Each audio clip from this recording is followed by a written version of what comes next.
ഞങ്ങളുടെ അസ്ത്രവും പുഴുക്കും അല്ല അങ്ങനെ പറ പുഴുക്കും അസ്ത്രവും അസ്ത്രവും കടുമാങ്ങയും പപ്പടവും റെഡി. കടുമാങ്ങ ഇച്ചിരി ചാറ് കൂടുതൽ വെച്ചേക്കുന്നത് ഇതിൻ്റെ കൂടെ കഴിക്കാനുള്ള കണക്കാക്കിയാണ്. അല്ലെങ്കിൽ പിന്നെ ചാറ് മാത്രം ഊറ്റിയെടുത്താലേ കഷ്ണം മാത്രം പിന്നോട്ടിരിക്കും. അതുകൊണ്ട് അങ്ങനെ വെച്ച് ഇച്ചിരി നീളത്തി വെച്ചേക്കുന്നതാണ്. അപ്പം നമുക്ക് 2 വിരുന്നുകാരുണ്ട്, അവർക്കൊന്ന് കൊടുത്ത് എൻ്റെ ടേസ്റ്റ് എങ്ങനെയുണ്ടെന്ന് ചോദിക്കാം. ഹലോ, എല്ലാവർക്കും നമസ്കാരം. ഇന്ന് ഞാൻ ഒരു പുഴുക്കിൻ്റെ വീഡിയോ കണ്ടാണ് വന്നിരിക്കുന്നത്. പുഴുക്ക് നമ്മൾ ഇന്ന് ധനുമാസത്തിലെ തിരുവാതിരയാണ് ഇന്ന്, അതായത് ജനുവരി 2-ാം തീയതി വെള്ളിയാഴ്ച. ശരിക്കും കലണ്ടർ പ്രകാരം നാളെയാണ് തിരുവാതിര നേരത്തെ എഴുതിയേക്കുന്നത്. പക്ഷേ രാത്രി തിരുവാതിര വരുന്നതാണ് നമ്മൾ തിരുവാതിരയായിട്ട് നോക്കുന്നത്. അപ്പം നമ്മുടെ ഈ നാട്ടിലൊക്കെ, ഞങ്ങളുടെ നാട്ടിലൊക്കെ ശരിക്കും പറഞ്ഞാൽ തിരുവാതിര വലിയ വിശേഷമായിട്ടൊന്നും ആഘോഷിക്കാറില്ല. വടക്കൻ കേരളത്തിലൊക്കെ തിരുവാതിരയ്ക്ക് നല്ല വിശേഷമാണ്. അവിടെ വ്രതമൊക്കെ എടുത്ത് അതിൻ്റെതായിട്ടുള്ള രീതികളിലൊക്കെയാണ് ഓരോന്നും ചെയ്യുന്നത്. വീട്ടിലുള്ളവർക്ക് തിരുവാതിര കളിക്കലും അതുപോലെ ദശപുഷ്പം ചൂട്ടിലും അങ്ങനെയൊക്കെയുള്ള പരിപാടികളൊക്കെ ഉണ്ട്. ഇവിടെ അങ്ങനെയുള്ള ഒന്നുമില്ല. ഞാൻ പിന്നെ എല്ലാ വർഷവും തിരുവാതിര ഇടന്ന് പുഴുക്കുണ്ടാക്കാറുണ്ട്. അതിപ്പോഴൊക്കെ പുഴുക്കിൻ്റെ അളവൊക്കെ വളരെ കുറച്ച് ഉണ്ടാക്കാറില്ല. നേരത്തേക്കെന്ന് പറഞ്ഞാൽ വളരെ കൂടുതലുണ്ടാക്കാൻ വീട്ടിലും ആളുണ്ട്. അവർ ഓഫീസിൽ പോകുമ്പോൾ അവരുടെ കൈ കൊടുത്തയക്കും. ഇപ്പം അങ്ങനെയൊന്നും ഒന്നും ഇല്ലാത്തതുകൊണ്ടും വീട്ടിൽ ആൾ കുറവായതുകൊണ്ടും നമ്മുടെ ആരോഗ്യ പ്രശ്നങ്ങൾ കൊണ്ടും എല്ലാം കൊണ്ടും ഞാൻ പുഴുക്കിൻ്റെ അളവൊക്കെ വളരെ കുറച്ചു. ഇവിടങ്ങളിലൊക്കെ തിരുവാതിര എന്ന് പറഞ്ഞാൽ ചില ശിവക്ഷേത്രങ്ങളിൽ അതിൻ്റെ ആഘോഷങ്ങൾ നടക്കുന്നുള്ളതൊക്കെ കഴിഞ്ഞ് വലിയ ഒരു കാര്യമായിട്ടൊന്നുമില്ല. അപ്പം ഞാൻ ഇന്ന് രാത്രിയിൽ തിരുവാതിര ഉള്ളതുകൊണ്ട് ഇന്നാണ് പുഴുക്കുണ്ടാക്കുന്നത്. പക്ഷേ വീഡിയോ എനിക്ക് രാവിലെ പോസ്റ്റ് ചെയ്യാനൊക്കത്തുള്ളൂ. കാരണം രാത്രി പുഴുക്കുണ്ടാക്കി കഴിച്ച് രാത്രി പിന്നെ വീഡിയോ ഇടുമ്പോൾ ഒത്തിരി താമസിച്ചു പോകുമല്ലോ. അപ്പോൾ നമുക്ക് രാവിലെ പോസ്റ്റ് ചെയ്യാനൊക്കത്തുള്ളൂ. ഞാൻ ആ പുഴുക്കിൻ്റെ കൂടെ തന്നെ നമുക്കൊരു അസ്ത്രങ്ങൾ ഉണ്ടാക്കുന്നുണ്ട്. നമ്മുടെ ഓണാട്ടുകാരക്കാരുടെ ഒരു സ്പെഷ്യൽ വിഭവമാണ് അസ്ത്രം. അത് ഓണാട്ടുകാരൊക്കെ ഉള്ള ആൾക്കാർക്കെല്ലാം അറിയാമായിരിക്കും, അല്ലാതുള്ളവർക്ക് വളരെ ചുരുക്കം പേർക്കെങ്കിലും അറിയാമായിരിക്കും. അപ്പം നമ്മൾ സാധാരണ തിരുവാതിരയ്ക്ക് ഉണ്ടാക്കുന്ന എട്ടങ്ങാടി എന്നാണ് പറയുന്നത്. ആ എട്ടങ്ങാടിക്കകത്തിൽ കൂവയും എള്ളും ഒക്കെ ചേരും. ഞാനത് എട്ടങ്ങാടി ഉണ്ടാക്കണമെങ്കിൽ ഇച്ചിരി മെനക്കെടാണ്. ഞാൻ അതിന് മെനക്കെടുന്നില്ല. പകരം ഞാൻ പുഴുക്കാണ്, 8 കൂട്ടം സാധനം കൊണ്ട് പുഴുക്ക്. നമുക്കിനി അത് എന്തൊക്കെ സാധനങ്ങളാണെന്നും എങ്ങനെ ഉണ്ടാക്കുന്നതൊക്കെ നോക്കാം. നമുക്ക് നേരെ വീഡിയോയിലോട്ട് പോകാം. എൻ്റെ പുഴുക്കുണ്ടാക്കാനായിട്ട് ഞാൻ എടുത്തേക്കുന്ന സാധനങ്ങളാണ് ഇത്രയും. അതെന്താണെന്ന് അറിയാം, 8 കൂട്ടം സാധനം ഉണ്ടെന്ന് പറഞ്ഞ്. ഏത്തക്ക ഉണ്ട്, പച്ചേത്തക്ക, കിഴങ്ങ് നനകിഴങ്ങെന്ന് പറയുന്നത് അതുണ്ട്, ചേമ്പുണ്ട്, ചീനി, ചേന, കാച്ചിൽ. അത് വെള്ളക്കാച്ചിലാണ്. എൻ്റെ വെള്ളക്കാച്ചിൽ കുറിച്ചിട്ട് അതാണ് ഏറ്റവും നല്ലതെന്ന് വെച്ചാൽ വയലറ്റ് കളറിലൊക്കെ കാച്ചിലാകുമ്പം ആ പുഴുക്കിന് മൊത്തം നിറം അങ്ങ് മാറും. പിന്നെ എടുത്തേക്കുന്നത് ചീവക്കിഴങ്ങ്, കൂർക്ക എന്നൊക്കെ പറയുന്ന സാധനമാണ് ഇത്. അപ്പം നമുക്ക് ഇത്രയും സാധനം എടുത്തേക്കുന്നത്. അളവൂടെ പിന്നെ എടുത്തേക്കുന്ന സാധനം ഇതിൻ്റെ വൻപയർ, അതാണ് പിന്നെ അതിൻ്റെ കൂടെ വരുന്നത്. അങ്ങനെ 8 കൂട്ട സാധനമാണ്. അപ്പം നമുക്കിനി അതിൻ്റെ അളവൂടെ പറയാം. ഏത്തക്ക ഞാൻ എടുത്തേക്കുന്നത്, ഞാൻ എല്ലാവർക്കും ഒരുപോലെ അളവ് അരിക്കത്തില്ല എടുക്കുന്നത്. ഞാൻ എടുത്തേക്കുന്ന അളവെന്ന് പറഞ്ഞാൽ ഏത്തക്ക കുറച്ച് എടുത്തിട്ടുള്ള 1/4 കിലോ ഏത്തക്ക, 1/4 കിലോ നനകിഴങ്ങ് 250 ഗ്രാം, പിന്നെ 1/2 കിലോ 500 ഗ്രാം ചേമ്പ്, അതുപോലെ തന്നെ 3/4 കിലോ വീതം കാച്ചിലും ചേനയും. ചീനി മാത്രം ഞാൻ 1.5 കിലോ എടുത്തിട്ടുണ്ട്. കൂർക്ക എടുത്തേക്കുന്നത് 1/4 കിലോയാണ്. ചീനി മാത്രം 1.5 കിലോ എടുത്തേക്കുന്നത്. ചീനിയാണ് അതിന് കൊഴുപ്പ് കിട്ടാനും അതിന് കൂടുതലായിട്ട് കാണിക്കാനുള്ള സാധനം. ടേസ്റ്റ് വരും ചീനി ഇടുമ്പോഴാണ്. അപ്പോൾ അതുകൊണ്ടാണ് ചീനി എടുത്തേക്കുന്നത്. എട്ടങ്ങാടിക്കകത്തിൽ ഈ ചീനിയും പയറും ഒഴിവാക്കിയിട്ട് പകരം കൂവയും എള്ളും ആണെന്നാണ് എൻ്റെ ഒരു അറിവ്. എനിക്കതിനെക്കുറിച്ച് കൂടുതൽ പറയാൻ അറിയത്തില്ല, ഞാൻ ഉണ്ടാക്കിയിട്ടില്ല, കൊണ്ടറിയത്തില്ല. അപ്പം നമുക്കിനി ചെയ്യുന്നുണ്ട്, ഏത്തയ്ക്ക ആദ്യം മുറിച്ച് നമുക്ക് വെള്ളത്തിലിട്ട് വെക്കണം. അതിൻ്റെ കറയൊക്കെ നമ്മൾ വെള്ളത്തിലിട്ട് വെക്കണം. അതിൽ കൂവ നമുക്ക് ബാക്കി എല്ലാ കഷ്ണവും അറിയുമ്പോഴത്തേക്ക് കൂവയല്ല കൂർക്ക ഒന്ന് വെള്ളത്തിലിട്ട് വെച്ചിരുന്നാൽ ഒന്ന് കുതിർന്നിട്ട് എളുപ്പം പൊളിച്ചെടുക്കാൻ വെക്കും. അല്ലെങ്കിൽ പൊളിക്കാൻ വലിയ ബുദ്ധിമുട്ടാണ്. ഇത് വെള്ളത്തിലിട്ട് കുതിർന്ന് കഴിഞ്ഞാൽ എളുപ്പം തൊലി കളയാൻ വെക്കും. അപ്പം നമുക്ക് അതിനെ വെള്ളത്തിലിട്ട് ബാക്കി കഷ്ണങ്ങളെല്ലാം അരിഞ്ഞെടുക്കണം. അതുപോലെ പിന്നെ ഈ ചീനി നമ്മൾ പുഴുക്കിന് ഞാൻ അരിഞ്ഞിട്ട് കാണിച്ചു തരാം. നമ്മൾ കുഴയ്ക്കാൻ എടുക്കുന്ന പോലെ അരിഞ്ഞെടുക്കണം. ഇത് പ്രത്യേകം വേവിക്കണം, ഇതിൻ്റെ കൂട്ടത്തിൽ വേവിക്കരുത്. അതുപോലെ പയറും നമ്മൾ കുക്കറിനകത്തിട്ട് പ്രത്യേകം വേവിച്ചെടുക്കണം. അപ്പം നമുക്കിനി കൂടുതൽ കഥ പറയാതെ, ഞാൻ എപ്പോഴും പറയും കൂടുതൽ കഥ പറയുന്നത് ഇത്രയൊക്കെ പറഞ്ഞു കേട്ടോ. അപ്പോൾ 8 കൂട്ടം സാധനം കണ്ടല്ലോ. ഇനി നമുക്കിതിനെല്ലാം ഒന്ന് അരിഞ്ഞെടുത്തോണ്ട് വന്നിട്ട് ബാക്കി കാര്യം നോക്കാം. ഞാൻ പുഴുക്കിൻ്റെ കാര്യം പറഞ്ഞപ്പം അസ്ത്രം ഉണ്ടാക്കുന്ന കാര്യം പറഞ്ഞാൽ എന്തൊക്കെ സാധനങ്ങളാണെന്ന് പറയാൻ മറന്നുപോയി. നമുക്കെൻ്റെ ഞാനിവിടെ അസ്ത്രം ഉണ്ടാക്കാൻ എടുക്കുന്നത് ഒരു 250 ചേമ്പ്, കാച്ചിൽ ഇച്ചിരി എടുത്ത് വെച്ചേക്കാൻ ഞാൻ കുറച്ച് എടുക്കത്തുള്ളൂ ഇതിന്, പിന്നെ ഒരു കിഴങ്ങ്. നമുക്കിത് ഓരോന്നും തന്നെ ഇട്ട് ഇത് മാത്രം വെച്ച് ഉണ്ടാക്കും അസ്ത്രം. സാധാരണ എല്ലാം ഉണ്ടാക്കുന്ന ഏതെങ്കിലും ഒരു കൂട്ടം വെച്ചാണ് ഉണ്ടാക്കുന്നത്. ഞാനിത് 3 കൂടെ ചേർത്ത്, പുഴുക്കിൻ്റെ കൂടെ ആയതുകൊണ്ട് 3 കൂടെ ചേർത്തൊരു അസ്ത്രം ഉണ്ടാക്കാം. അപ്പം അതിൻ്റെ അസ്ത്രത്തിൻ്റെയും പുഴുക്കിൻ്റെ എല്ലാം കഷ്ണങ്ങൾ അരിഞ്ഞു വെച്ചതിന് ശേഷം പിന്നെ അതെങ്ങനെയാണ് ഉണ്ടാക്കുന്നത് നമുക്ക് അന്നേരം കാണാം, അരിഞ്ഞ് കഴിഞ്ഞിട്ട് കാണാം. നമ്മൾ ഇതുകൊണ്ട് അങ്ങനെ പുഴുക്കിൻ്റെ കഷ്ണങ്ങൾ മുഴുവൻ അരിഞ്ഞു വെച്ചിട്ടുണ്ട്. എൻ്റെ ചേന, ഏത്തയ്ക്ക, ചേമ്പ്, കാച്ചിൽ, ഇത് നനകിഴങ്ങ്, ഇത് ചീവക്കിഴങ്ങ്. പിന്നെ ഞാൻ ചീനിയും പയറും വേവിച്ച് വെച്ചിട്ടുണ്ട്. അത് നമുക്ക് ചേർക്കുന്ന സമയത്ത് കാണാം. നമുക്ക് ഇത്രയും സാധനത്തിന് ആദ്യം ഒന്ന് വേവിച്ചെടുക്കണം. പിന്നെ വേണം ചീനിയും പയറും ഇതിനകത്ത് ചേർത്ത് കൊടുക്കാൻ. നമുക്കിനി വേവിക്കാൻ ആദ്യം വേവിച്ചെടുക്കാം. ഇനി നമുക്കിതിനകത്ത് ചേർക്കേണ്ടത് ആദ്യം ഇച്ചിരി മഞ്ഞൾപ്പൊടി, ഒരു ടീസ്പൂൺ മഞ്ഞൾപ്പൊടി ആദ്യം ഞാൻ ഇതിനകത്ത് ചേർക്കുന്നുണ്ട്. പിന്നെ നമുക്ക് ചേർക്കേണ്ടത് ഒരു ടീസ്പൂൺ മുളക് പൊടി. നമുക്കിതൊക്കെ നിറത്തിന് മാത്രം ചേർക്കാന്നുള്ളതാണ്. പിന്നെ നമ്മൾ അരപ്പ് ചേർക്കുമ്പോൾ അതിനകത്ത് ഇച്ചിരി മുളക് പൊടിയും മഞ്ഞൾപ്പൊടിയൊക്കെ ചേർക്കും. ഇനി നമുക്ക് അതിനകത്ത് ആവശ്യത്തിനുള്ള ഉപ്പിടണം. ഉപ്പ് കുറച്ച് ആദ്യം ഇടുക, പിന്നെ വേണമെങ്കിൽ മാത്രം നമുക്ക് പിന്നെ ചേർക്കാം. കൂടുതലായിട്ട് കഴിഞ്ഞാൽ കുറയ്ക്കാൻ പ്രയാസമാണ്.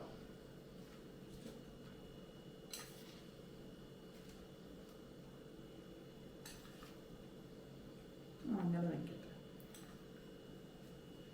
ഇനി നമുക്ക് ഇതിനകത്ത് കുറച്ച് കറിവേപ്പില ഇടണം. ഇന്ന് ഞാൻ മടിയില്ലാതെ പോയി നേരത്തെ കരിയാപ്പിലൊക്കെ എടുത്ത് വെച്ചിട്ടുണ്ട്. കരിയാപ്പില പല സാധനം കരിയാപ്പില ഒന്നിനും ചേർക്കത്തില്ല. ഇനി നമുക്ക് ഇതൊന്നും തമ്മിലെല്ലാം ഒന്ന് മിക്സ് ചെയ്യാം. നമ്മളെല്ലാം പ്രത്യേകം വെച്ച് കാണിച്ചു തരാൻ വേണ്ടി പ്രത്യേകം വെച്ചതാണ്. എല്ലാം നമുക്കൊന്ന് മിക്സ് ചെയ്തെടുക്കാം.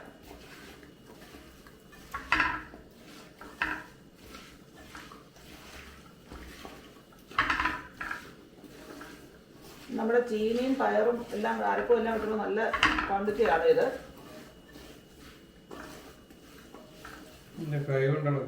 കൈ കൊണ്ട് ഇളക്കം തമ്മിൽ യോജിപ്പിക്കാൻ ഓരോ ഭക്ഷണമായിട്ട് എല്ലാവരും കാണിച്ചു കൊടുത്തു. ഞാൻ വെള്ളത്തിൻ്റെ പാത്രം എടുക്കും. നമുക്കിനി ആവശ്യത്തിന് വേവാൻ ആവശ്യത്തിന് വെള്ളം ഒഴിച്ചു കൊടുക്കാം. കഷ്ണത്തിനകത്ത് വെള്ളമില്ലേ? കഷ്ണത്തിനകത്ത് ഇങ്ങനെ വെള്ളം വരുന്നത് വേവാൻ ആവശ്യത്തിന് വെള്ളം ഒഴിച്ചു കൊടുക്കണം. ഒരുപാട് വെള്ളം കൂടി പോവുകയും ചെയ്യരുത്. പിന്നെ ചീനി ഇടുമ്പോൾ മുറിക്കോളും ഒന്ന് അത് ഒഴിച്ചത്. നമ്മൾ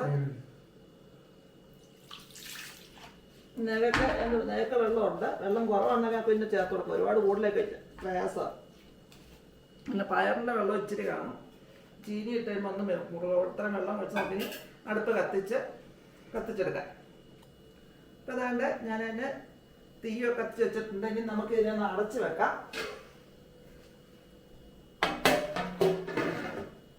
ഞാൻ നല്ല തീ വെച്ചിട്ടുണ്ട്. തിളച്ച് കഴിയുമ്പോൾ നമുക്ക് തീ ഒന്ന് സിമ്മിലേക്ക് മാറ്റണം. ഇച്ചിരി കുറയ്ക്കണം. വലിയ അടുപ്പായിട്ട് ഒത്തിരി സിമ്മാക്കാനൊക്കത്തില്ല. ഇച്ചിരി കുറയ്ക്കണം. അപ്പോൾ നമുക്കിനി വെന്ത് കഴിഞ്ഞിട്ട് അടുത്ത പരിപാടി നോക്കാം. വേകുന്ന സമയം കൊണ്ട് നമുക്ക് ഇതിന് വേണ്ടുന്ന തേങ്ങ ഒന്ന് അരപ്പുള്ള തേങ്ങ ഒന്ന് തിരുമ്മി എടുക്കട്ടെ. നമ്മൾ ആ കഷ്ണം വെന്ത് തുടങ്ങിയിട്ടുണ്ട്. നല്ലപോലെ ഉടഞ്ഞു വരണം. അപ്പോഴത്തേക്ക് എന്നിട്ട് അരയ്ക്കാനുള്ള തേങ്ങ റെഡിയാക്കി വെച്ചിട്ടുണ്ട്. ഞാൻ വലിയൊരു തേങ്ങ തിരുമ്മി വെച്ചിട്ടുണ്ട്. നമ്മൾ കഷ്ണത്തിനനുസരിച്ച് വേണം തേങ്ങയും ബാക്കി ചേരുവകളൊക്കെ എടുക്കാൻ. പിന്നെ അതിനകത്ത് എടുക്കുന്നുണ്ട് ഇത് കാശ്മീരി മുളക് പൊടിയാണ്. അത് 1 ടീസ്പൂണ്, 1/2 ടീസ്പൂൺ മഞ്ഞൾപ്പൊടി. ഇത് നിറത്തിന് ചേർക്കുന്നതാണ്. വേറെ പ്രത്യേകിച്ച് എരിയൊന്നും വരണ്ട. പിന്നെ ഉണ്ടാക്കുന്ന ജീരകം ഒരു 3/4 ടീസ്പൂണോളം ജീരകം എടുത്തിട്ടുണ്ട്. അത് നല്ല ജീരകത്തിൻ്റെ ടേസ്റ്റ് അതിന് ചെറുതായിട്ട് വരണം. പിന്നെ അതുകൊണ്ട് നല്ല ഒരു 1.5 കുടം വെളുത്തുള്ളി ഇത്ര എടുത്തിട്ടുണ്ട്. വെളുത്തുള്ളിയൊക്കെ ഉണ്ടാകുന്ന ടേസ്റ്റാണ് അതിന്. അപ്പോൾ നമുക്ക് ആ ചേരുവയുടെ അനുസരിച്ചുള്ള ഇതെടുക്കുക. ഇനി നമുക്കിത് കല്ലേ വെച്ച് അരയ്ക്കാമെങ്കിൽ ഏറ്റവും ടേസ്റ്റ് അതാണ്. ഞാൻ കല്ലേ അരയ്ക്കുന്നില്ല. മിക്സിക്കകത്ത് കല്ലേ വെച്ച് അരയ്ക്കണമെന്ന് ഞാനും ഉണ്ടാക്കും. അല്ല പിന്നെ എനിക്ക് അല്ലുവ കിടപ്പുണ്ട്, മടിയായിട്ടില്ലേ. അതുകൊണ്ട് എല്ലാം ചെയ്യാത്തത്. കല്ലേ വെച്ച് അരയ്ക്കണമെന്ന് കല്ല് വാങ്ങിച്ചിട്ടതാ. പക്ഷേ അത് അപ്പോഴത്തേക്ക് നമ്മുടെ ആരോഗ്യസ്ഥിതി മോശമായി. ഇനി നമുക്ക് ചെയ്ത് തുടങ്ങണം. അപ്പം ഇത് നമുക്ക് ഇതെല്ലാം കൂടെ നമുക്ക് മിക്സിക്കകത്ത് വെച്ച് ഒന്ന് ചതച്ചെടുക്കുമല്ല, എന്നാൽ ഒരുപാട് അങ്ങ് അരഞ്ഞു പോകാത്ത രീതിയിൽ ഒന്ന് അരച്ചെടുക്കണം. അരച്ചെടുത്തിട്ട് വരാം നോക്കിരി. അപ്പോൾ അതാണ് നമ്മുടെ അരപ്പെല്ലാം റെഡി ആയിട്ടുണ്ട്. ഇനി നമുക്ക് കഷ്ണം വെന്തോന്ന് നോക്കാം. വെന്തെങ്കിൽ എല്ലാം കൂടെ മിക്സ് ചെയ്ത് അരപ്പ് ചേർത്ത് കൊടുക്കണം. അപ്പോൾ അതാണ്ട് നമ്മുടെ കഷ്ണം എല്ലാം നല്ലപോലെ വെന്തിരിപ്പുണ്ട്. ഉടഞ്ഞ് വെച്ചിട്ടുണ്ട്. ഇനി നല്ലോണം ഉടച്ചെടുക്കണം നോക്കി നമ്മോട്. ചൂട് കാരണം അങ്ങോട്ട് നടക്കാൻ വയ്യ. കഷ്ണം എല്ലാം വെന്തിരിക്കുന്നുണ്ട്. ഇനി നമുക്ക് ഇതിനകത്തേക്ക് നമ്മൾ നേരത്തെ വേവിച്ച് വെച്ച ചീനിയും പയറും കൂടെ ചേർത്ത് കൊടുക്കാം. വേവിച്ച് വെച്ചേക്കുന്ന ചീനിയാണിത്. വേവിച്ച് ഊറ്റി വെച്ചേക്കുന്നതാണ്. ഇതങ്ങോട്ട് ഇച്ചിരി ഉപ്പ് ഇട്ടിട്ടുണ്ടായിരുന്നു. ഇനി നമുക്ക് അതിനകത്ത് പയറും കൂടെ ചേർത്ത് കൊടുക്കാം. ഇട്ടത് അത് നല്ലപോലെ കുക്കറിനകത്തിട്ട് വേവിച്ച് വെച്ചിട്ടുണ്ട്. അതുകൂടെ അങ്ങോട്ട് ചേർക്കാം. നമുക്ക് ഇതെല്ലാം ഉടച്ചെടുത്തിട്ടാണ് നമുക്ക് അരപ്പ് ചേർക്കാം. എല്ലാം കൂടെ ചേർത്ത് നല്ലപോലെ നമുക്ക് ഉടച്ചെടുക്കണം. അതുകൊണ്ട് നമ്മളിത് കഷ്ണം എല്ലാം ഒന്ന് നല്ലപോലെ ഉടയ്ക്കുമല്ല, ഒന്ന് ഉടച്ചെടുക്കണം. എന്നാൽ ഒത്തിരി അങ്ങ് കലങ്ങി പോവുകയും ചെയ്യരുത്. ഇനി നമുക്ക് ആ അരപ്പ് അതിനകത്തേക്ക് ഇട്ട് കൊടുക്കാം. അരപ്പിൻ്റെ കൂടെ കുറച്ച് വെള്ളവും കൂടെ, മിക്സിയുടെ ജാറ് കഴുകി വെള്ളവും കൂടെ ഒഴിച്ചു കൊടുക്കണം.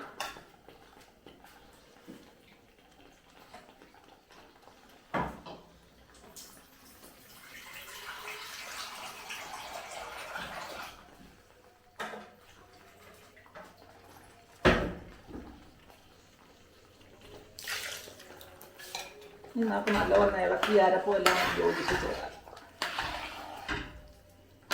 ഇത് ഉണ്ടാക്കുമ്പോൾ ഒത്തിരി അങ്ങ് കുറുകി പോകരുത്, കാരണം തണുത്ത് കഴിയുമ്പോൾ നല്ല ഉറച്ചിരിക്കണം.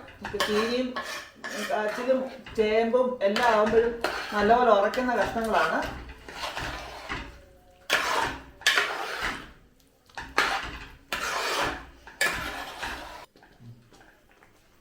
ഇപ്പം നമ്മൾ ഞാൻ എൻ്റെ കൈ കരിയാപ്പിലൊക്കെ എടുത്ത് വെച്ചു. എൻ്റെ ഈ പരുവത്തിലാക്കി എടുത്തിട്ടുണ്ട്. ഇനി നമുക്ക് ഇതിനകത്തേക്ക് കുറച്ച് വെളിച്ചെണ്ണ ഒഴിച്ചു കൊടുക്കണം. ഞാനിവിടെ കുറച്ച് വെളിച്ചെണ്ണ വയ്ക്കുന്നത്, വെളിച്ചെണ്ണയൊക്കെ ഒരുപാട് ഉപയോഗിക്കാൻ അനുവാദം ഇല്ലാത്തതുകൊണ്ട് എന്നാൽ ഞാൻ വലിച്ചിട്ട് കുറച്ച് ഉപയോഗിക്കാറുള്ളൂ. പിന്നെ നമുക്ക് വേണ്ട കറിവേപ്പിലയും കൂടെ അതിന് മുകളിലിട്ട് ഇങ്ങനെ ഇട്ടോട്ട് ഒന്നുകൂടെ ഒന്ന് ഇളക്കി ഇതിനെ തീ അങ്ങ് അടച്ച് നമ്മളിത് ഇരിക്കും തോറും ഇത് കുറുവും, നല്ലപോലെ കുറുകി വരും. ഒന്ന് തണുത്ത് കഴിയുമ്പോൾ ഒന്നുകൂടെ കുറവ്, ഇതിൻ്റെ കഷ്ണങ്ങളിലായിരുന്നു ഒന്നുകൂടെ കുറവ്. അപ്പം നമുക്കിതിന് തീ അങ്ങ് അണയ്ക്കാം. നമ്മുടെ പുഴുക്ക് അങ്ങനെ റെഡിയായി. ഇനി നമുക്ക് അസ്ത്രം ഉണ്ടാക്കാം. അതെങ്ങനെയാണ് ഉണ്ടാക്കുന്നത് നോക്കാം. നമ്മൾ പുഴുക്കെല്ലാം റെഡിയാക്കി. പുഴുക്ക് റെഡിയായ നേരം കൊണ്ട് ഞാൻ എൻ്റെ അസ്ത്രത്തിൻ്റെ കഷ്ണം അരിഞ്ഞ് വെച്ചിട്ടുണ്ട്. ഇനി നമുക്ക് ഈ കഷ്ണത്തിന് ഞാൻ എന്നിട്ട് മൺകലത്തിലോട്ട് ഇടുകയാണ്. വാവട്ടമുള്ള കുഴിച്ചുള്ള ഒരു മൺകലത്തിലിടുകയാണ്. ഇതൊക്കെ മൺപാത്രത്തിൽ ഉണ്ടാക്കുന്ന ഏറ്റവും നല്ലത്. പിന്നെ പുഴുക്കൊക്കെ അത്രയും വലിയ മൺപാത്രമൊന്നും എൻ്റെ ഇല്ലാത്തതുകൊണ്ടാണ് ഞാൻ അലുമിനിയം ഉരുളിക്കകത്തൊക്കെ ഉണ്ടാക്കി.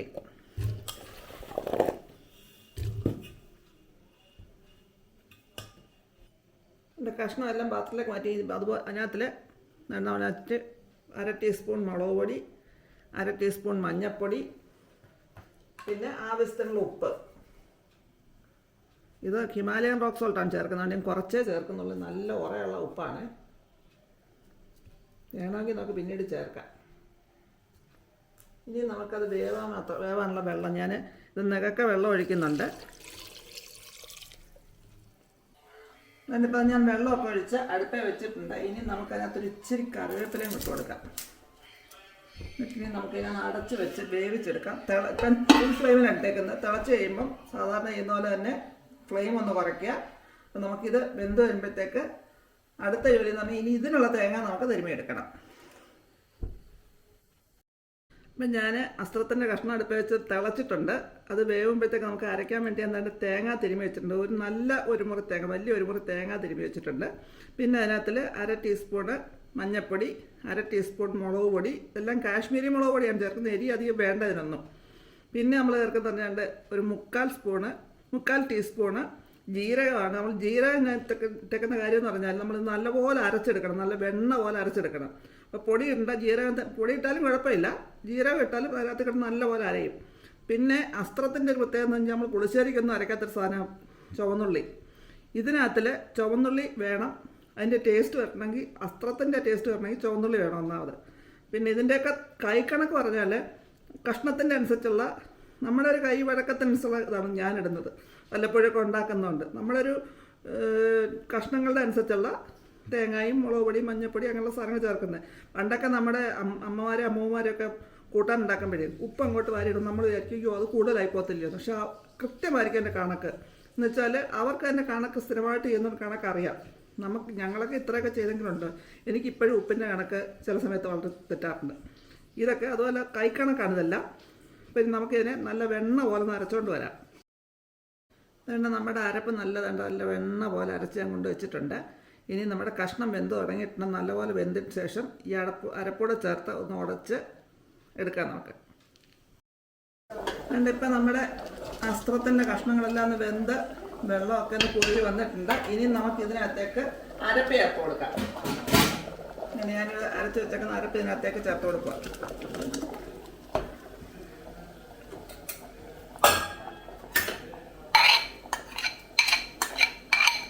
ഇനി നമുക്ക് മിക്സിയുടെ ജാറ് കഴുകി കുറച്ച് വെള്ളം, ഒരുപാട് വെള്ളം ഒഴിക്കേണ്ട, കുറച്ച് വെള്ളം ഒഴിച്ചു കൊടുക്കാം.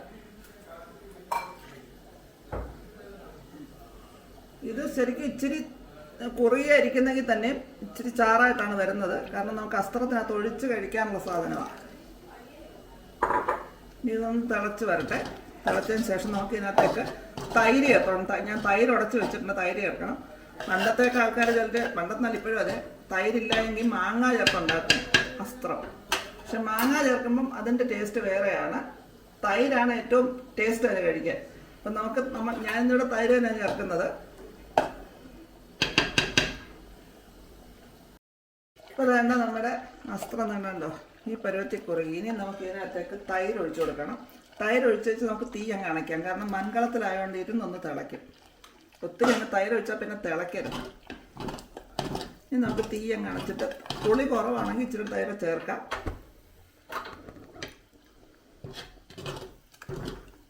ഞാൻ ഉപ്പൊന്ന് നോക്കട്ടെ.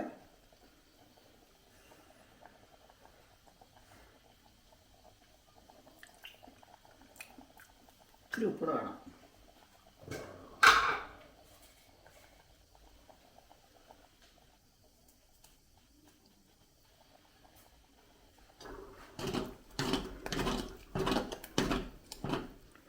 ഇതിൻ്റെ പുളി അധികം കൂടി പോവരുത്, എന്നാൽ ആവശ്യത്തിന് പുളി വേണം തന്നെ. മാങ്ങ ആകുമ്പോൾ നല്ല പുളിയുള്ള മാങ്ങ ഇടാമെങ്കിൽ അതും വേറെ ടേസ്റ്റ് വരും.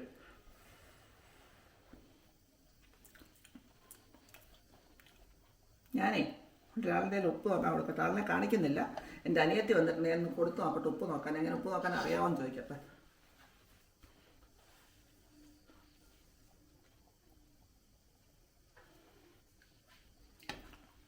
ഇച്ചിരി ഉപ്പ് കൂടെ വേണമല്ലേ?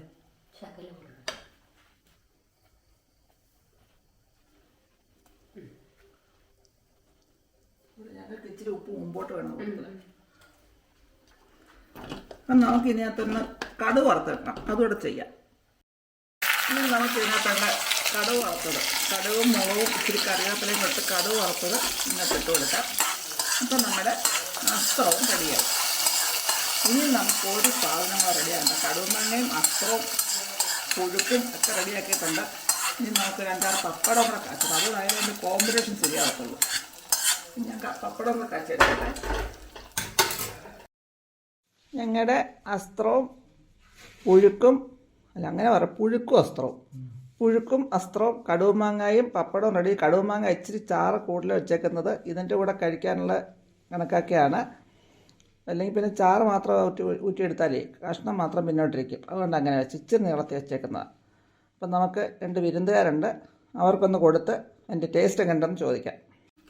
ഇന്ന് ഇതേങ്ങോട്ടെ ഞാൻ ഉണ്ടാക്കിയ അസ്ത്രവും പുഴുക്കും ഒക്കെ ടെസ്റ്റ് ചെയ്യാനേ എനിക്ക് 2 വിസിറ്റേഴ്സിനെ കിട്ടിയിട്ടുണ്ട്. എൻ്റെ അനിയനും വന്നിട്ടുണ്ട്.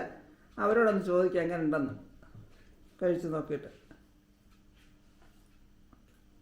അഭിപ്രായം പറയണം. കഴിച്ചാൽ പോരാ, ഇതിനകത്തെടുക്കുമ്പോൾ അഭിപ്രായം പറയണം. പറയണം, ചുമ്മാ ഇങ്ങനെ കാണിച്ചാൽ പോരാ, പറയണം. വളരെ നന്നായിട്ടുണ്ട്. ഇന്ന് തിരുവാതിരയായിട്ട് പുഴുക്ക് കഴിച്ചെന്ന് പറയണ്ടല്ലോ. അതെ, പുഴുക്ക് കഴിച്ചില്ലെന്ന് പറയണ്ട, പുഴുക്ക് കഴിച്ചെന്ന് പറയാം. പുഴുക്ക് കഴിച്ചു. പുഴുക്കും അസ്ത്രവും കടുമാങ്ങയും പപ്പടവും എല്ലാം കൂടി ചേർത്ത് കോമ്പിനേഷൻ ആയിട്ട് തന്നെ കഴിച്ചിട്ടുണ്ട്. അഭിപ്രായം കേട്ടില്ല. കറക്റ്റ് കോമ്പിനേഷനിൽ വന്നിട്ടുണ്ട്. വളരെ മായ ഒന്നും പറ, മായ തല ഒലിക്കൊണ്ടിരിക്കുന്നേ ഉള്ളൂ.